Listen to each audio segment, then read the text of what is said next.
Okay, well, here we are, guys. Welcome back to the Honest Pod. You may be asking yourself, hey, Karrie, where the heck did you go? Because the truth Hey, of the buddy. matter is, hey, did you disappear? Because yes, I did. I'm going to be honest with you. I give you guys all I got. And I don't, everybody is so much more organized in the podcast world. Like they're like, I'm on season 7. And I'm like, I don't know. I'm on episode 472 and it never stops. You know People what I mean? really do plan this out Yeah. like very far in advance. And we loved an organized A-type person, but can't relate. in the No, we're not slightest, there. truly. I am using the podcast as a place for therapy for myself. Yeah. And if you guys want to come along on the ride, then great. Enjoy. Buckle up. Keep your hands, arms, legs inside the vehicle at all times. That's This right. ride's a blast. So if you're like, wait a minute, who's that really stunning, sultry voice that's coming behind Karrie? It would be my Hello. sister, Shara House. Shara Photias. Every time. Shara Photias. Every time. Mom still calls me Shara House too. It's okay. I'm getting used to it. This is my sweet sister. Hello, And everybody. here's the truth is that Shara started the podcast with me umpteen years ago. Don't even know. Yeah. She ended up having a baby. She ended up getting married, all the things. And we need to go back to like November or October or something. And we did like a whole series with you to kind of welcome you back after being gone for over a year. Yeah. And it was such a great episode. And I thought, you know what, since we're taking December and January off, I would love to come back in February strong, bringing you in. Swan diving back into it. I said, absolutely, I'll do it. And I'll bring my Jeffrey Dahmer glasses and my new bob haircut and we'll call it a day. That's right. So if you don't watch us on YouTube or wherever this is on, I think it's on YouTube. Cara Beth, is this on YouTube? I don't know. She'll come in. And would she? I was going to say, would she pop up? Would we see her? How do we know if she responds to us? I don't know. DJ Kibi. Anyways, I got these really cool blue light glasses from Target, and in my mind I was like, these are so like, they're like aviator style but like thick brimmed, and I was just like, these are so cool, like with my new like 90s bob. But then the minute I saw myself in this recording video, I was like, Jeffrey Dahmer, and I was like, yikes. I took them off. Like as we were talking about, I kept seeing myself at the corner of my eye and I'm like, I don't like the way that translates. But in 2024, where we're going to make ourselves uncomfortable, we're going to push ourselves. So I'm wearing the Jeffrey Dahmer glasses to break through that barrier. Thank you. That's right. And honestly, you can do no wrong. Really, you can do no wrong. Thank you. I really appreciate this. Style wise, you can do no wrong. I've done a lot of things wrong. I'm like, wow, really? Is this forgiveness for my whole life? Have I carried shame for nothing? Okay, sorry. So if you've come on, you're probably going, what the heck is this? Is this an actual podcast? Are they going to get anywhere? And we are. So here's what we want to do is this month, because it's February, I thought it would be really good. And this is something that we're doing in our Freedom Cohort, which we'll put the link to the Freedom Cohort in the show notes. But a Freedom Cohort is what we offer at Freedom Movement. It's a live training that I do twice a month for members. And in the cohort, we are actually talking about how your story affects how you love for the month of February. And I thought this would actually be really good to dive in a little bit more because it's like a 30-minute teaching in the cohort. I thought it'd be fun to dive in a little bit more and to bring Shara in and just discuss a little bit more biblically where this is coming from and just a little bit more of like a trauma-informed lens on how our story affects the way we love. But before we dive into the goodness of how our story affects the way we love ourselves, because that's what we're going to go into today. And then next week, it'll be how it affects the way we love God, and then how it affects how our story affects the way we love others. That's kind of our theme for the month. I thought it would be fun to kick off your worst dating story, like your worst date you've ever been on, because if we're talking about loving ourselves and we're talking about being loved, the amount of stuff we have put up with. I was about to say, this question in particular between the two of us could take up a whole podcast. You need to know this. So we have to be wise. We have to be wise. And you might be listening thinking like, I've had bad dates too. Like he didn't show up or he was like, a little drunk at the date. That's child's play compared to stuff we've experienced. All right. So you have to pick one. I got it. One date. You want to go first? Go first. I don't know. Okay, I'll go first. Okay, Do so you want me to go first? I'm kind of curious about yours actually, because I wonder where you're going to go. Because mine's pretty, Okay. I've told it quite a few times. Okay. I will tell mine briefly. There was a guy at church. Let's just pause there. Well, pause and all done. And Perfect. continue. Makes Yeah, sense. there was a guy at church. The end. Okay, go ahead, Shara. No, there's a guy at church, and he was really this is back, a little bit back in the day, but then when, it was like, they're not trying to date because if I'm going to date you, I'm courting you for marriage, that kind of vibe. And I was like really into him, and I didn't know if he was into me, but he seemed like he was into me, but it was like, I'm not ever going to date unless I court you for marriage. And I was so confused because the truth is pressure. So much pressure. And I had just got off drugs and lived like, a crazy life. And I'm coming into church and I'm like, the kind of guys I dated in high school. Like, I was like, is this what we do as Christians? This seems weird, but also who am I to say I was a meth addict for 10 years? So I don't really know the bar. Maybe the best I can get. You know what I mean? This is the best I can get. Yeah. So he was like, so he invites me to go hang out, which I'm like, is this a date? I don't know. But we'd kind of been like flirting. He was coming over a lot. And I was like, I think he likes me, but he was like really adamant that if I'm going to like date you, I'm courting you for marriage, which I just feel like is just escalates so quickly. Like totally. The moment that we're going out, we're courting for marriage. It seems aggressive, but he was like, hey, I want to pick you up and I want to go to the beach. Let's go snorkeling. And I was like, great. Snorkeling. Okay. Snorkeling. This one we were in San Diego. Points for creativity. Snap, snap. That's right. And so I'm like, he went and rented the stuff, which feels like a date to me. But he rents the stuff. We go there and he's like, all right, we go into the water. I've never snorkeled before. Again, sans drug addict. There was not a lot of like activity, room adventure. In the ocean for a drug. No, like it was a hazard. Right next to sharks in the water. It says, don't be high. Be wary of your addiction drowning you. So I opted out. So here I am. I'm like, whoa, Christians are adventurous. Like that's what Christians do. We don't get high on drugs. We get high on adrenaline. Got it. Check. So we're going into the waters. We're snorkeling around. Now, for the guys that are listening, maybe TMI, but whatever, we're grown adults. I happen to have been on my womanly thing. Your woman time. Your special woman. Your flower was blooming. Genuinely was. But I didn't really think anything about it because we've got things for that. So I'm out there swimming around and we're like down in the water, we're like seeing these Garibaldi fish and, whatever. And I'm like, oh, cool fish. Okay, whatever. And the whole time I'm just like, I'm swimming around, like, honestly, like, is he looking at my butt? I hope so, because I'm in my 20s, like my butt's like, check it out. That time. Now I'm like, please, I know it looks like a movie screen. Opt away.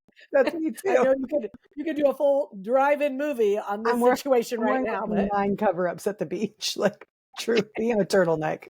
I know. Look away. But back then I was like, skimpy bathing suit, here we go. Of course. Yeah. So I'm swimming around and then all of a sudden I start to see around us these sharks down on the bottom. And I don't know anything about, I don't know anything about the ocean.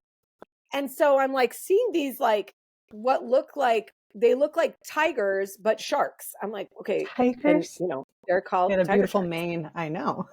It's crazy. And so I come up out of the water and I look at him and I'm like, hey, we got to go.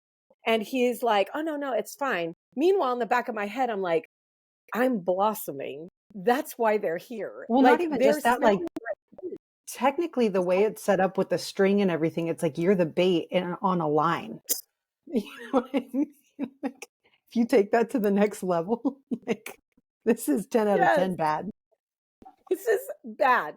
So we're underwater and we're swimming and he's like signaling to me, like, stay with me or whatever, and doing all like these signals because we're under the water. And I'm just looking at him like, no, I just swim away. I'm like, I got to go back to the shore. I start swimming. He's swimming after me and grabbing onto my leg. like trying to make Oh me stay. no. And I'm like, no, we got to go. I'm getting out of the water, and you can't get out and walk forward because of the flipper. So I'm getting out and I'm walking backwards out of the water, and he's walking backwards, but he's in front of me and he's yelling at me, you left me in the water, buddy, buddy system, buddy system, buddy system. And I'm Oh like, no. there's sharks there. He goes, they don't eat people. Those are sand sharks or leopard sharks. They're vegetarians. I'm like, I don't care what kind of a Tarian they are. I have a situation that I don't want to share with you. And they're sending out signals. And literally, we get in the car. He's pissed at me. Oh Like, my I can't believe gosh. you left me in the water. And I'm like, well, I'm sorry, but there were sharks in the water. And I look at him and I'm like, is this a date? And he just looked at me and he's like, no, I'm going to court till marriage. I said, this is the worst non-date I've ever been on. And we cannot see each other anymore. And he was just, I mean, it was like, you took me swimming with sharks and then were mad at me for getting out of the water. He was next level mad at me. And I realized in that moment, you are not courting people because you have some kind of standard. Nobody wants to be with you. No. Also, like, I do feel like anyone who grew up in the church, and especially in that era of like, you go on one date, it's like, I'm trying to figure out, like, are you my person forever? We all know that guy who's like, in his mind, he's like, she abandoned me in the sharks. What about life sharks? You know what I mean? She's going to abandon me. And when life becomes a shark and comes after us, and that's all. And you're just like, this is why you're single. Much. Yeah. It's like not everything is a narrative, you know? And you don't want to protect me in the water. It was just a whole thing. So I had a date where he made me swim with sharks and then was mad at me because I wanted to get out of the water that had sharks in it. And I just thought, you know what? Yeah. You're in my top 5 worst dates. That wasn't actually That would be amazing if you were able to tell him that. Hey, buddy. Yeah. This is going in the list of top 5. I think I did. I think I was like, you're the top 5 worst non-dates that I've ever been on. Well, it's not a date. I said, well, whatever this was, it was terrible. We're breaking up. Whatever buddy hangout with sharks this was, did not sign up for the experience. Okay, so I have other ones, but that one was one of the ones that sticks in my mind. Okay, Shara, tag. Yeah. Okay, so let me just say, if you know my dating history whatsoever, like if you've listened to the podcast or know me personally, I have a real equal opportunity vibe when it comes to dating. Like I really like, you could have, what are the fireworks?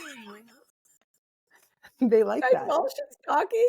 Fireworks is going off behind her. We don't know why. Thank you. Is that me getting an award? This is incredible. 2024, it's already derailed. First one is already derailed. Okay, go on. So I really like, when it comes to standards, never heard of them. You know what I mean? Okay, so I get set up on this date. The bar is never too low. No, it's never too low. Like it's on the ground. And technically it might be closer to the core of the earth than it is to like the top of it. So someone had set me up on this date and I had heard that he was like in the medical field. It was a blind date, right? I had met him briefly, like blind date in the sense of like, I had never really spoken to him, but I had seen him somewhere across the way, like at like a bar or something like that. So I was like, you would love this guy. He's great. He's in the medical field. And I'm like, I think I'm like 22 or something. And I'm like, medical field. Well, okay. Yeah. I'm trying to find me a doctor. Yeah. Great. Okay. So fast forward. He asked me out on this date. He chooses this really like fancy restaurant, Italian restaurant in Little Italy. I'm driving up. I'm nervous because like, obviously it's a doctor. I'm a 22-year-old who like is just living her best life. So I get in, it all starts off fine.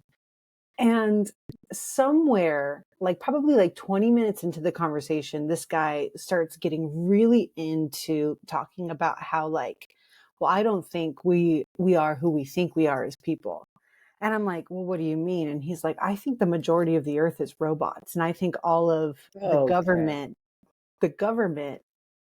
are robots. And I think the real beings on this earth are dogs. And I think actually dogs are running the show. And I'm like, in my mind, I'm like, this guy's joking. Like, listen, I'm here for conspiracy theory, but you're reaching pretty hard. this is before AI was like a big deal. And I'm like sitting there and I'm really trying to gauge if he's like telling me the truth, but he goes off. And then the way it like, I don't even remember the specifics, but the way we landed the conversation was in his mind, he thought in 100 years, robot dogs were going to be who call the shots on Earth. And I was like, yeah. And I was like, this is all right, cool. And okay, but like if you know me, I'm sitting there just so holding space for him and all of his thoughts and I'm just like, I think I remember this because this was when you were doing some work. yes. So you're kind of like, okay. I'm like, all right. Yeah. I'm like, and I just like never want to hurt people's feelings. So I'm like, I'm like throwing out like, I could see how you'd feel that. I could see how you'd like whatever. No. And so anyways, it was just like super weird. We leave the date and he's like, oh, there's this another place I want to take you. It's like this hole in the wall, like live band situation. I'm like stoked. This is great. So we go in and he's like starting to act like super, super weird, just like kind of like fumbly and like, but I knew he hadn't like drank that much because he didn't seem drunk. So anyways, like we're listening to music and he's just again in my ear talking over the music, like I'm telling you when robot dogs, like we're going to be on the end, we're going to know like when this happens. And then like, I think we were like 20 minutes into the music and I'm there at this point. Like my people pleasers, like I'm stuck probably till you tell me I can leave. I don't know. Okay. Well, I guess I'm marrying him. That's it. Yeah. I'm like, he's a doctor. Who am I to tell him that robot dogs are not? He's obviously had way more education than I have. And then he puts his arm around me. He leans over. He's like, can I tell you a secret? And I was like, yeah. And he goes, I dropped acid before our date. No. And this wave of relief came over me. Yeah, like, in a way, there's a reason. Yes. I was like, oh, thank goodness. Because to know that our healthcare system is operating through men who think that robot dogs are the future of this earth has me truly concerned. Not the fact that the people that are taking care of the medical problems of the world are dropping acid on a date. That's fine. On a Tuesday evening. You know what I mean? And so truthfully, guys, once that all happened, I stayed for longer. Cause like, then I was like, oh, well, we can just have a good time then because this is not even, I don't even know what this is. So we hung out, we listened to music. I got in the car. What do you think it is about us that is willing to, and this is like my point of things, like, what is it about us that's willing to, or maybe even attracts this kind of human? Dude, I asked myself that question for a long period of time, but I really did have just like a no boundaries, no like thing like on my chest. Cause truly I didn't actually. I was like, the more broken, the better. And that's how I viewed people in relationships. There was like something like I could get my hands on that. I could do something there. I mean, at the end of the day, I was just, trying to fix in others what I wouldn't allow myself to look at within. Right. And which just speaks to like such a codependent, obviously, nature of fixing, which I had too. I mean, so many times in relationships, I was going with a guy that I was like, I know I can fix him. And obviously they were attracted to me because I gave them this sense of, I'm going to help heal you, which brings me to my thought here around the fact that we are such a storied people. Like we are born into stories. We live in stories. We like die by stories, right? Like, and everything, I mean, look at the scriptures in the beginning. Like it starts like a story and God has this like massive story that's going on and we get to be a character in this story.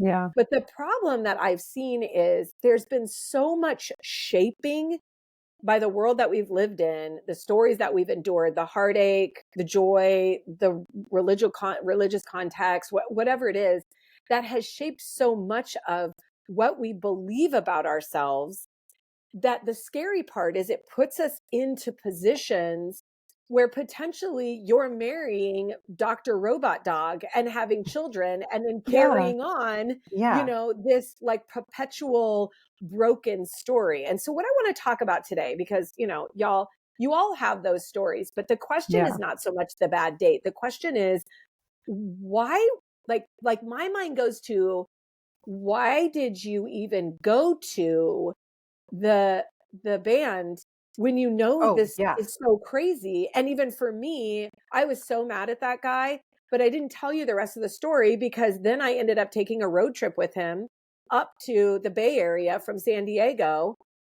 He had to go do some stuff, and I was like, I'm going to go with him. Like, there's just like this. Maybe Yeah. this will turn around, even though Mm-hmm. he's willing to put me in shark infested waters and not care about me and be mad at me about it. Loser. I'll go on a road trip with him. And it just begs the question, does our story how does our story affect the way we love ourselves? Because we can't get to how we love God or how we love others if we don't understand how our story has directly affected how we see ourselves Oh gosh, and so true. therefore, what we allow to come into our lives, right? Yeah. And I feel like it's such a murky business because I could even look back at the people that I led and I could see now being like, that was so dysfunctional.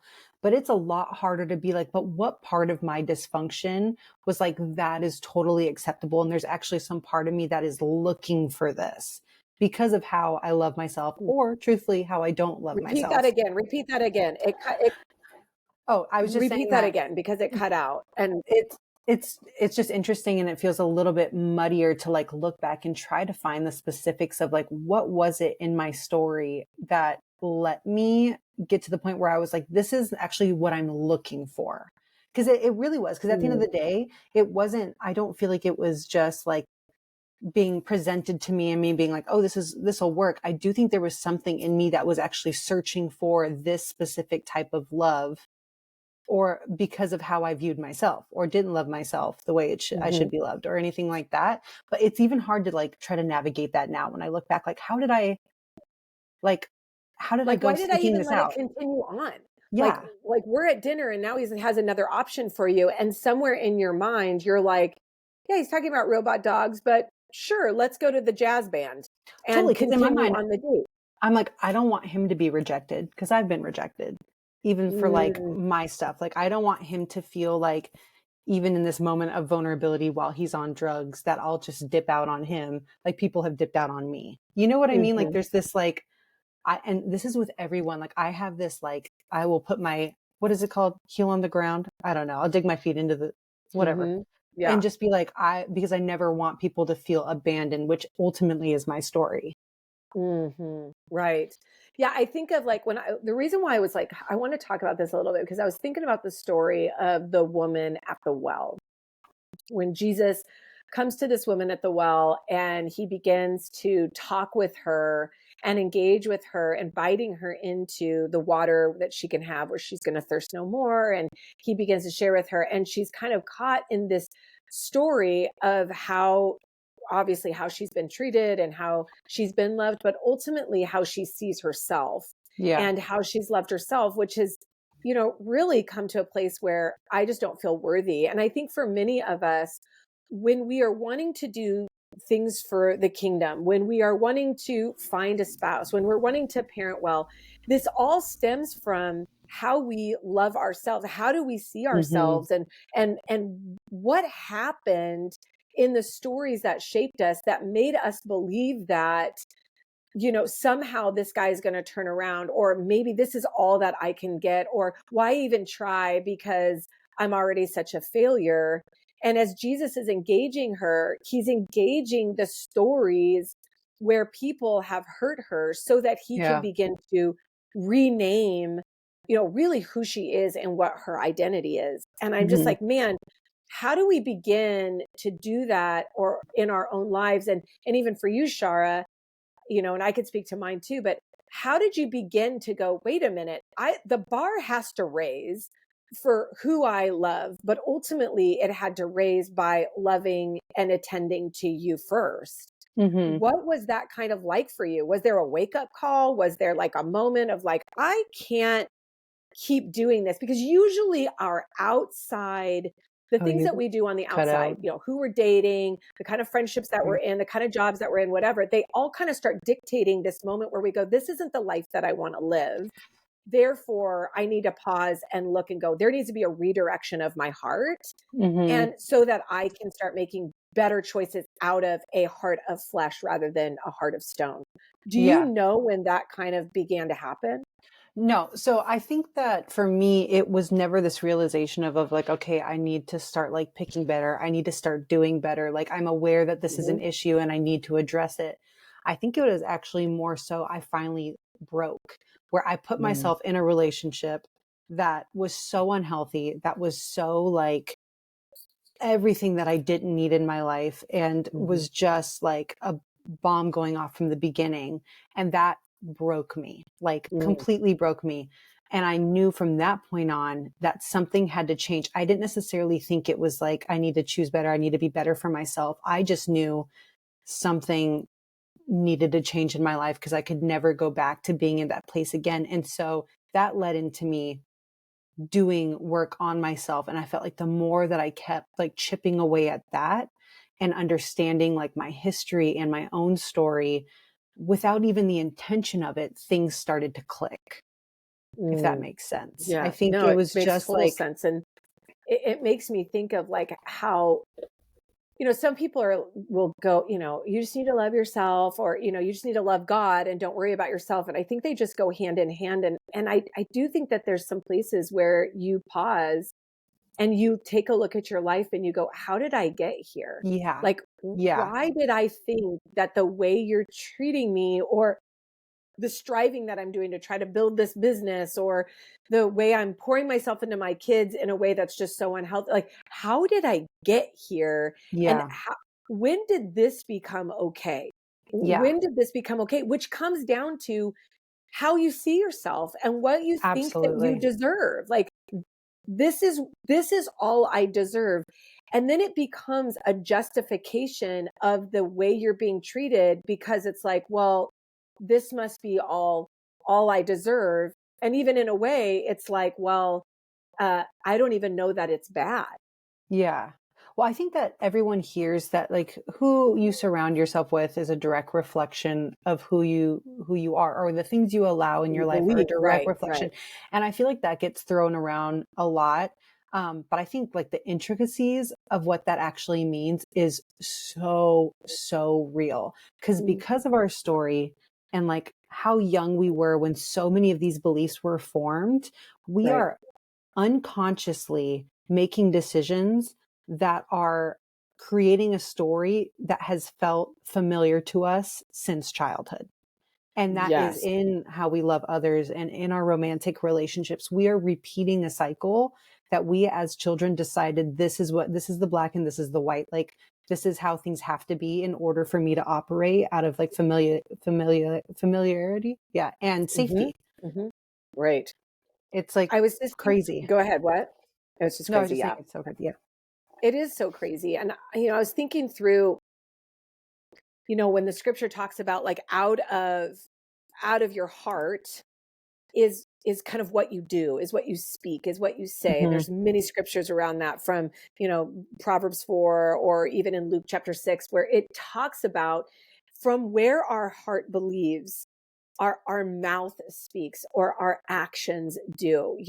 What Mhm. is the fruit of what is inside us? And Yeah. I think the reason why this is such an important topic when it comes to looking at our story, because what has shaped you without it being looked at or identified, it's essentially the soil that the stories have grown in. For many of us, is rotten soil, and it's Yeah. producing kind of fruit and the thought life and the action life that is So only true. going to continue producing what is rotten and what isn't Yeah. good. And so I just am like, man, like there's been so many times looking back and going, I can't, I mean, we'd make a joke about it, but I mean, I was engaged 5 times. It's Mhm. like all of these places where I was just constantly searching for someone or something, because I was always like starting a business or something external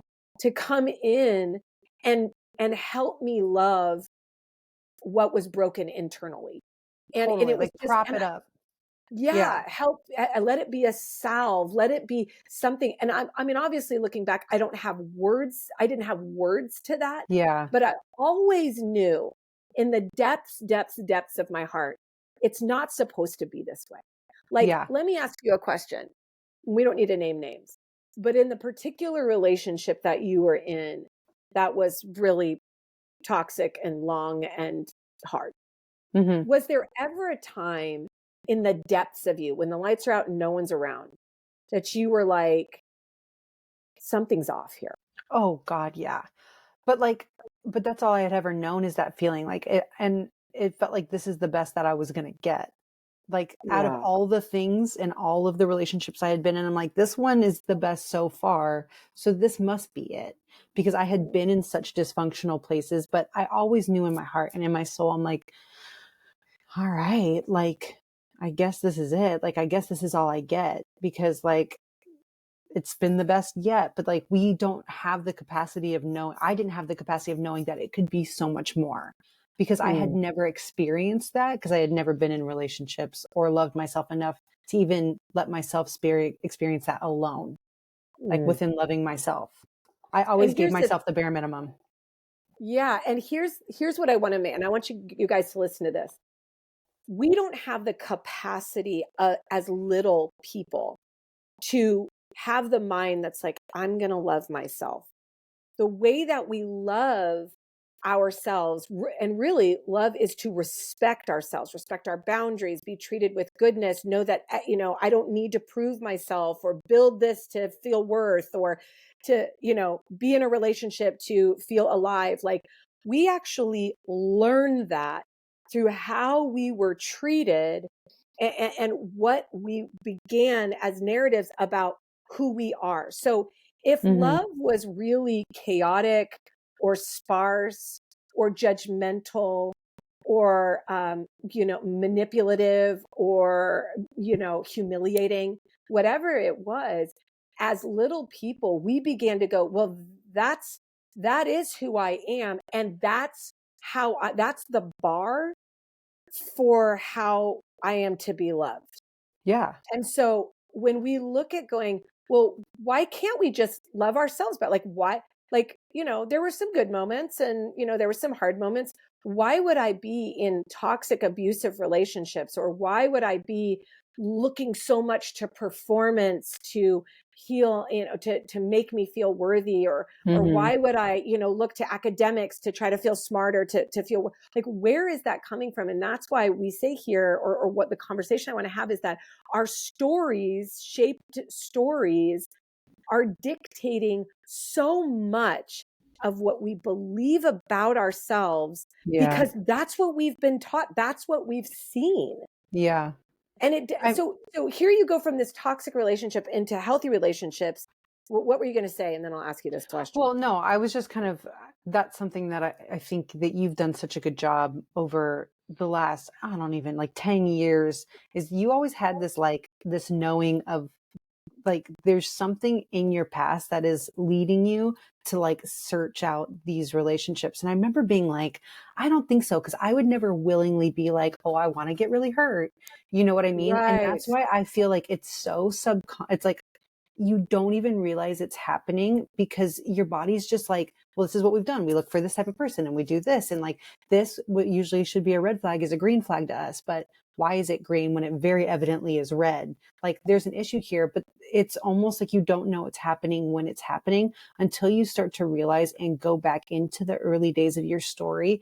And you're like, like you're saying, what did love look like to me?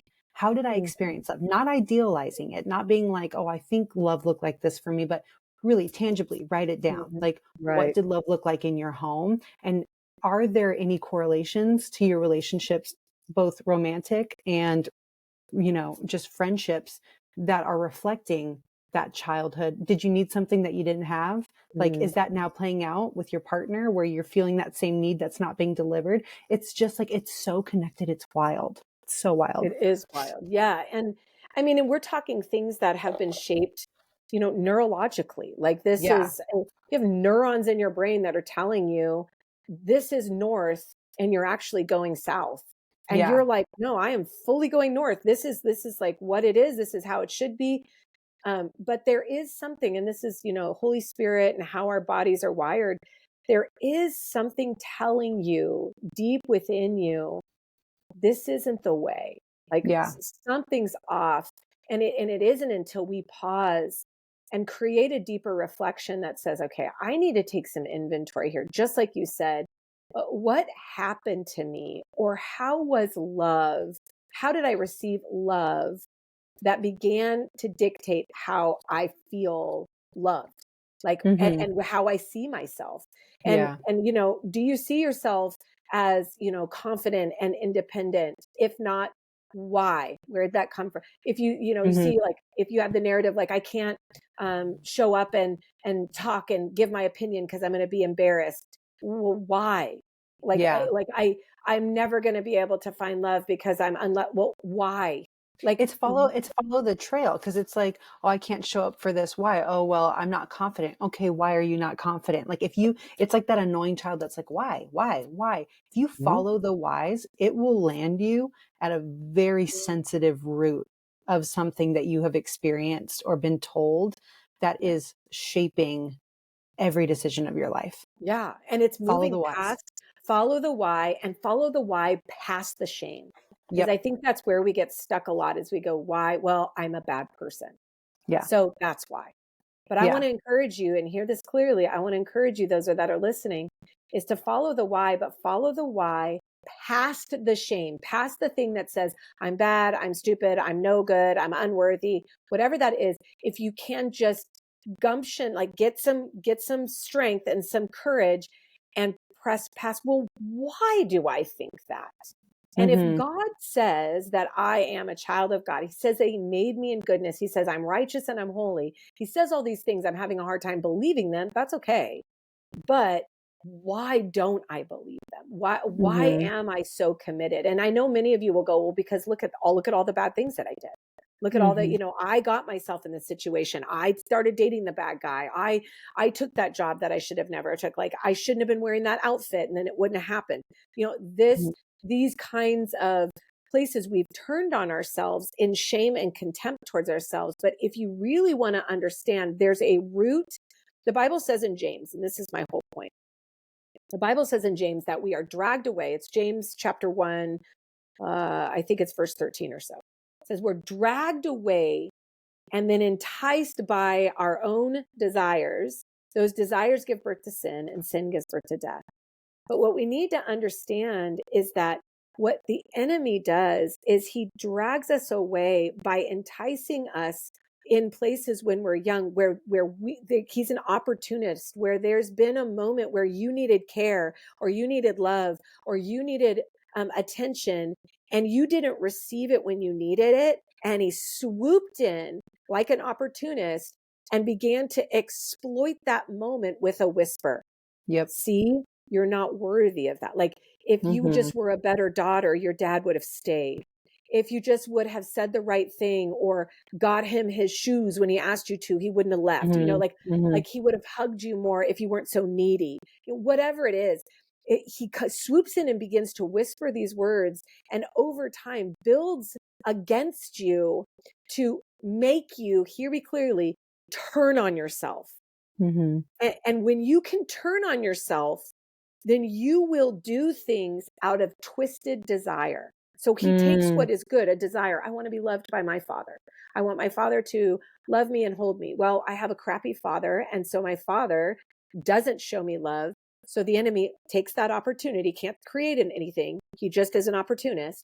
So he takes the opportunity where the father's unhealed wounds have landed on you, and he begins to exploit them and create a whisper. And now that desire you had that was good for your dad's affection or love has now pulled you away and become twisted. And now the desire is like, well, I'm so bad, I'm just going to go and try to find it in all these other things. And then it gives birth to sin. I'm going to have sex, or I'm going to do drugs, or I'm going to whatever. And then it brings death. It brings death like places. And so God, I think when we look at like loving others, loving God, really offering love, if we don't start to look at where our twisted desire, where the desire got twisted and became a desire of the flesh because it wasn't met, and can be ultimately met by Jesus, but we're 7. So we don't know, like it's hard. I think God is like, I'm wanting to bring you back to your first love, which is me, but I want you to see that you're worthy of this love by me redirecting your heart towards the good desires. Does that make sense what I'm saying? It makes so much sense. And I actually was thinking while you were saying that, I think you have such a beautiful story of this process. And as someone who's known you and as you've walked through it, I guess my curiosity is like, where along the way were you able to like start realizing that the stories you had told yourself as a child, this is a long, like, you have a long story and I understand that, but like you now have such a passion for story, which is almost such a beautiful redemption to the whole narrative of like what happened to you as a child, what you saw as a young adult, what you experienced. And so like as someone coming in, like I have no experience in this, like where's the hope? Where do you start? Like, how do I, because it's one thing to be like, follow the why. You know what I mean? Like, Right. okay, I've got the why. I'm now here vulnerable looking at this like word or the situation of why I can't or can't be or can't love or don't see myself with any self-esteem. Like, what do I do from here? How do I dig Right. this up and plant something different? Right. And of course, I mean, it's not a shameless plug, but it's just this is what we do at Freedom Movement. And this is why we have Freedom Academies. And we actually just finished a Freedom Academy online, which was awesome. And we have another one coming up. So if you are curious about story and you're like, I don't even know really where to start, I'm not ready to like dive into the nitty gritty of my story. I'm a little terrified about that, but I actually want to know more about story and how to hold my story and how to hold others, people's stories with kindness and care. That is what we do at Freedom Academy. But clearly, Freedom Academy has been birthed from, and we'll put the notes in that for the next, there's an online one coming up. So anybody can come, and there's an in-person one coming up. But obviously, Freedom Academy is the outcome of me doing this work. So it wasn't like I got to go to a Freedom Academy and then start doing this. But there's 2 things I did. One, I had to get honest about where I really was, that I actually am, I was very unhappy with my life. And I started to go, I actually am unhappy with this. And I got curious, like, is there something more for me? Which was really risky because it means that I was going to look at the things that were actually kind of being a temporary salve. And it means that I was going to potentially lose those things. So relationships, jobs, like certain things. It was get honest with myself. Psalms 139, verse 40, 24, 23 or 24 says, search me and know me, God, and tell me the anxious ways in me. And I remember starting to pray that prayer after a lot of different therapies and stuff like that. Like I'd done a lot of work, but I still was like, there's something, I am still looking to external things to help me feel like I'm worthy of love and life. And it was in that prayer of that seeking, okay, God, I need you to show me the things that I actually can't see. Yeah. I know they're there, but I have no idea. Where do you want me to start and where are the stories? And he actually answered that prayer. And it began the journey of uncovering. There's a lot of stories, but uncovering one. It started with one story when I was 5 years old. And I began to look at that story, and I had help with some other people holding that story with me and naming that story. Just came to me. And actually, I thought it was a really nice story, but it ended up showing me that at 5 years old, I felt very responsible to take care of my father's heart. And that it, even whether he put that on me or not, that was I felt responsible to care for him. And I had carried that commitment, that agreement, that vow, if you will, throughout my whole life, that it is my responsibility to help and care for people who are broken. That's my responsibility. And it's my job to save them. And that moved me into, I mean, a myriad of relationships and things that I became the rescuer. That's part of my story. I have other parts too around performance, but that's actually where it began. And so it was getting honest and praying that prayer. Just start to show me one. Just show me one place where I can begin. And it could be the story that you bring. And just like you said, Shara, follow the why. That can be really, really helpful. Does that Yeah. sound right? Yeah. No, totally. I mean, it's just always, at the end of these conversations, I'm always like, okay, what's the practical next step? Because I've been in the Totally. position with you where I feel like things have come up so quickly. Like I'm starting to piece it all together like a puzzle. And I'm like, oh, okay, well, what do I do with this? Like, what's the next right Mhm. thing to Yeah. move me forward in this? Because if you know, like you said, deep down that something's not right here, Mhm. that's your first sign. Like Yeah. that's God nudging you into something new that he's working Mhm. on with you. Right. And it's a Yeah. beautiful process, but it's hard. It is hard. And I think you're right. Like if you're sitting here, just to kind of as we end, if you're sitting here and you're like, okay, I've heard like, we're talking about it does need to start with actually being curious about how we see ourselves, because however we see ourselves is literally how we're going to act on it. Like if we Yeah. think we're losers, we're going to act like losers, and we're going to be around losers, right? If we Yeah. think that we're stupid, we're just always going to live up to that vow that says, well, I'm just stupid. So I Yeah. think I want to encourage you with this. One, sit down, get a piece of paper down and go, what are 3 areas in my life that I'm not fulfilled in? Like I'm not, Hmm. there's got to be something more. What are those 3 areas? If you can't come up with 3, come up with 1. Hmm. And then ask yourself, what would it look like what would it look like to be free from this feeling or this situation? What would it feel like? Mm. That's one. And then number 2, what's keeping me from being able to feel that? What's keeping me, or what's keeping me here? And then number 3, it would be, why do I think this is okay? Why have I made Yeah. this okay? And those 3 questions can kind of get you started. Since we'll be talking about this for a month, don't work too hard. Okay.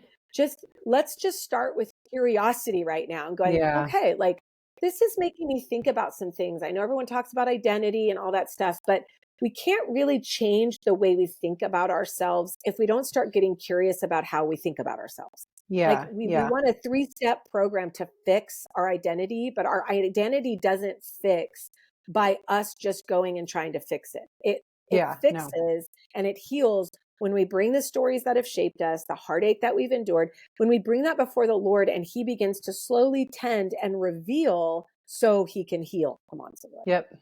So those 3 Come on. questions, I think taking a look at those 3 questions, I think could be really helpful just to start being curious about where Hmm. you are instead of solving everything and in 47 minutes Hmm. my life is all better.